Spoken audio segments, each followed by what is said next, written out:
Hey guys, how is everyone? Back here on the 61. I may as well talk while I'm working. This thing was like a daylight to dark difference. A lot of that was due to, it was tired. I showed the ring in the video where I tore it down. She bred 25 thousandths ring in gap. It was still running. Someone could have still worked with the saw. It still had a little life in it, I guess, but she had a lot of hours on her and was tired. But as far as the piston swap and that compression, I'd made that little short video because I know some people don't like watching long videos. A lot of the times I don't either. I understand it. And I ain't trying to brag on the saw or anything. Honestly, in my honest opinion, right now it's not that impressive to me to have the compression it has. And if you ain't watched the other video, I do check compression on camera. I checked it warm. It did settle down a little bit. When I checked it cold the night I got it together, it was like just a tick past 230. In the video I'd said like 228, but once I cut the camera off and got to looking at that gauge and cleaned the lens off on it, it was just call it 230 pounds. But it hadn't been ran. I'd just done a fresh hone on the cylinder, brand new ring. But if those numbers kind of sound out in the left field, you need to go look at the cylinder again, and holy crap at the noodles we have got there.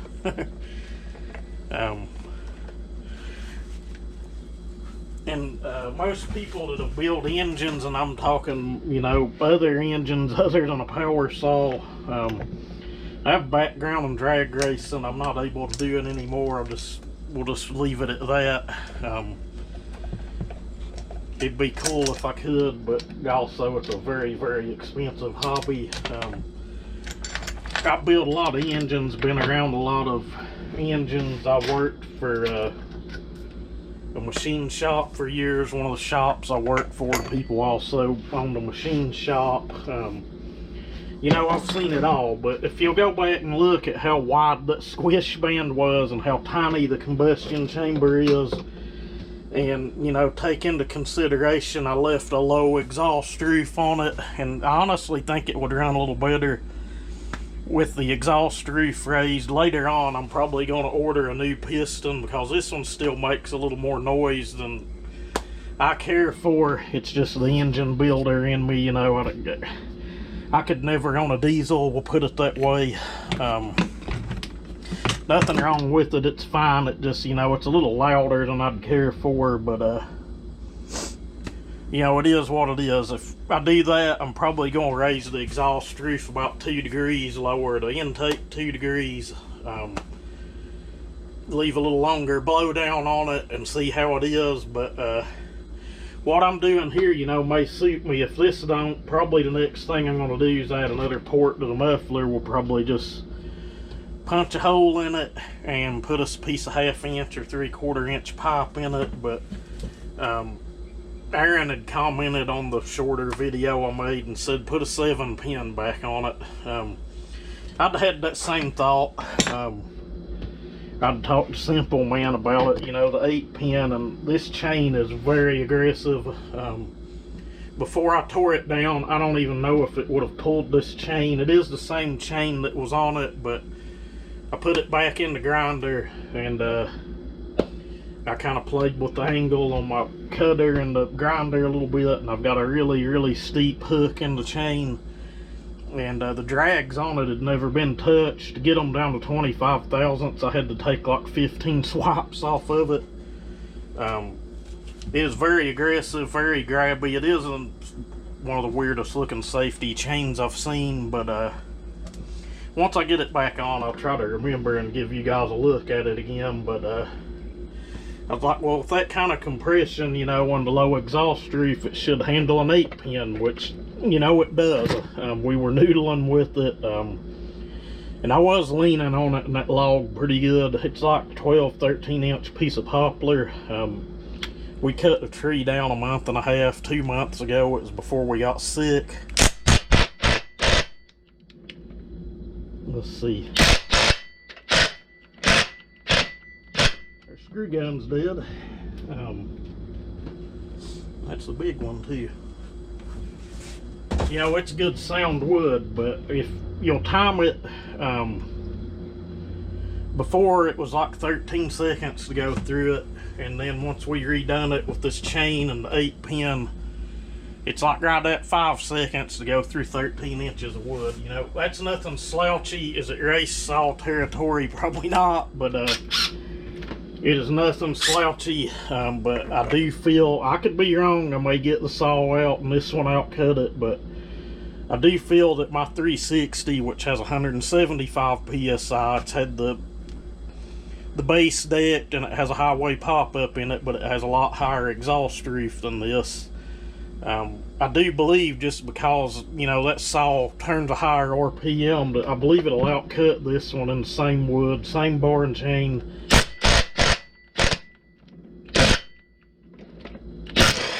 There we go. That gun's about dead too. But you know what, guys, we've got a no, I'm wrong. That's the, which gun is that? That's the bigger gun. Okay. The other battery for it is in my drill, so we'll just have to make do. But what we're doing here, Aaron had commented and said put a 7-pin on it. So I said, well, hell, it's not quite dark yet. We've still got a little bit of time if I can dig it out. We're gonna throw the 7-pin on it, throw barn chain back on it, and go back out here and run it, and it should hold a little higher RPM in the cut, and you know, in turn could be quicker. Going to a lower numerical number on your sprocket, for those of you that are old hot rodders or anything, it'd be like going from, you know, say a 373 gear up to 410 or 430 gear. Well, that's not good. Whatever it is, what it is, the ring around that dust cover looks like it had came off and about ate it, but Chinese, it's a China special. Don't need it anyway.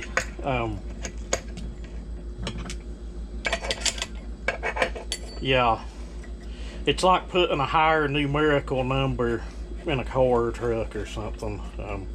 You're reducing the gear ratio. And my dumbass put that on backwards right on camera.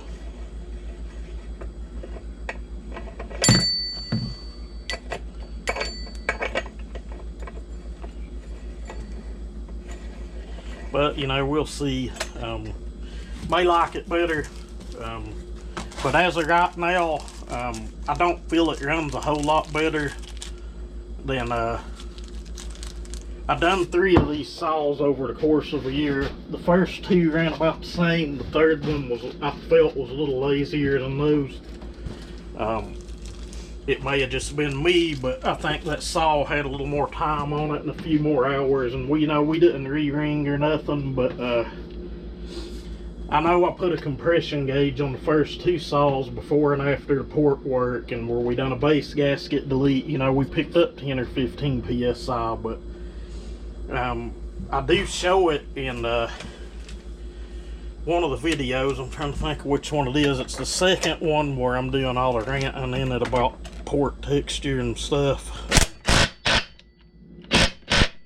thing's dead.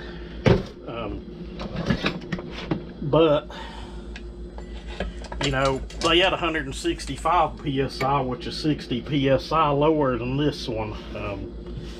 And I was expecting it to pull like an 80cc saw or something, you know, the way I keep hearing guys talk about the super high compression. And I ain't trying to start drama or anything, but I was just kind of a little let down. And, you know, like I said, it could have been that sprocket, but, you know, I felt with that kind of compression, it should have handled it. But if you'll time the cuts, it was doing a good job.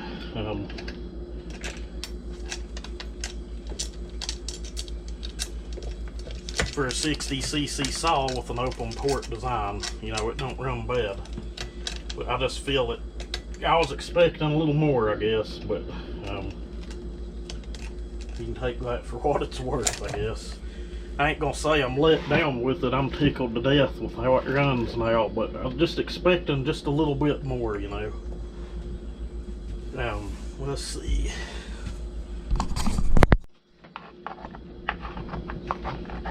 I just think that once you get up past that 165, 170 PSI mark, you know, what is 1 point in compression ratio worth? And I'm talking on a big engine, it's something like, it's less than 5%. I think it's more like 3%.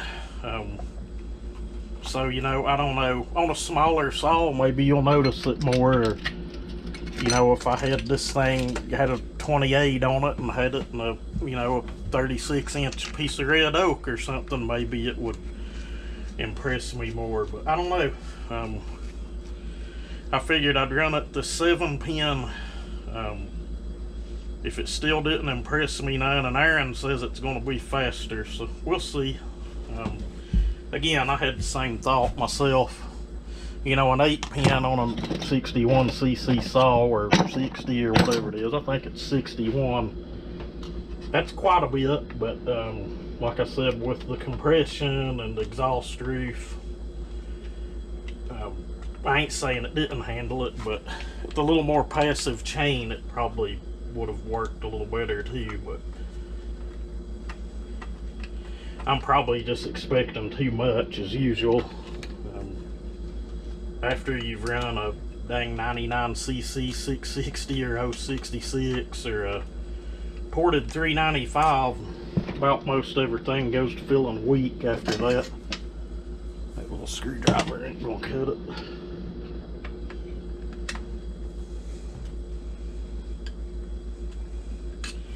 The last saw that I ran in wood, cutting firewood, was my 360, and we was in some pretty hard dang cherry. I think I posted a little short video on it on the side of a hill. It was real fun. But we got it on there. I'll bring you guys back when we get out to the log, and then come back in there and give you my thoughts. I don't know how well this will show up, but there's a grind we got on it. It got a pretty good dang beak to it. I played with the profile on that rock to the point where, hell, it almost looks square ground. It's pretty close to it. These drags, if you ain't never looked at anything like that, I hadn't seen them, but the only gauge I could use was my Oregon one that kind of lays over all the cutters. And like I said, some of them was like 12, 13 swipes. Most of them like 15 swipes to pull them down. But I'll get back here at this log and we'll see how she does.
You know, regardless of how it cuts or how I think it cuts, is that not a good looking old classic of a saw? With inflation and the high prices of saws on eBay, hell, this thing probably go for $600 or $700. No joke. Okay, the 7-pin, it does seem to have more grunt. It's holding a higher RPM. I don't think you would stall it out if you tried, but you couldn't with the 8-pin either. I do feel you could run a longer bar and, you know, cut some denser wood with the 7-pin on it. I guess that's kind of where the super high compression shines at. I guess, you know, that's why you see guys do it a lot on smaller saws, to where, you know, you can have a little lightweight saw with a long bar on it, you know, if you can get a lightweight bar on it, I guess. But, you know, I don't know. I'm still up in the air. Timing the cut's about the same. Holding a higher RPM, but, you know, I guess it's kind of a trade-off. I won't know till I get on the movie editor, but me personally, I'm going to lean more toward, and, you know, that's a 13-inch piece of wood. Me personally, I'm going to lean toward the 8-pin being just a touch faster through the cut, and that's kind of what I shoot for here. I like to do a timed cut before. And, you know, I show that on the home light and several other saws that we've done, but you just have to go through my playlist and look. But, you know, that's my dyno. In this case, it wasn't accurate. You know, we changed the profile on the chain. Old saw was wore out and tired. I'm sure someone still could have got it and worked with it, but I picked the fastest of the cuts when it was stock, and I was having to kind of milk it through the log. If you tried to let it feed itself or try to push on it any at all, it would just fall on its face, you know. Old saw's just old and tired, but I showed the ring gap in that other video. It'd probably 30 thousandths, and that's being generous. You know, she was tired. Some of you have mentioned you'd like to do this swap yourself. You know, I say go for it. Just don't try to cut a bunch of material out of that band at one time. Even if you've got the proper setup to do it correctly, do a little bit at a time. Don't risk screwing up your cylinder. Especially if you're sanding it, just, you know, take a couple of thou at a time. I probably sat here a better part of an hour, maybe more. You know, cutting material out of the band, I'd put it back on, check, squish, pull it off, do it again. It's just stuff you don't need to get in a hurry on, but, you know, I say go for it. You can watch the videos of the other 61s I done. The first two was a little stronger than the first one, but maybe with a longer bar, but, you know, with this setup or like a 20 or something on it, I wouldn't put this saw to, you know, up on a pedestal or on a higher level than those saws. I'd just be lying to you. It's torqueier. You know, I was able to put an 8-pin on it with really aggressive chains, so I can't say that I couldn't have done that on those other saws, but, you know, they had Molly cylinders on them. Port timing was a little different than where we would have started with this. I'm guessing with the stock piston and a base gasket, this thing probably had timing somewhere around 101 or 102 on the exhaust. And the intake timing would have been, you know, somewhere in the upper 60s or something, I guess. But those other saws just doing a base gasket delete. And I went back and looked. One of them after the base gasket delete was something like 106, 107. So, and the squish band and chamber in those cylinders look different. So, you know, if you don't have this KS or Cobler Schmidt cylinder or this older saw, you know, you may not get the same numbers that I got and may not make the same compression. But, you know, even in the newer one, I'd still say go for it. I think it'd be a pretty good swap. You can pick those pistons up. I'm going to pick up a new one to go in this and just take one evening. It won't take long. Just pull it down and shove a new piston in it just so it ain't making all that chattering at idle. But again, it's not that bad either. I've heard saws a lot louder. But I'll quit running my mouth. It's been a fun little project, but for right now, I think I'm just going to take it over to the property and finish cutting up that poplar and bring some more test logs in. And I've got a big pile of hickory over there I need to cut up. Start getting the woodshed full. But we'll take it, put a little time on it, probably Sunday. I think the weather's supposed to be nice. And, you know, that ring will seat, and I'm sure it's going to wake up a little more, but for an old 61, you know, it runs damn good. But as always, thank you guys for watching. Anybody got any questions, you can put them in the comments or email me or something. Y'all have a good one.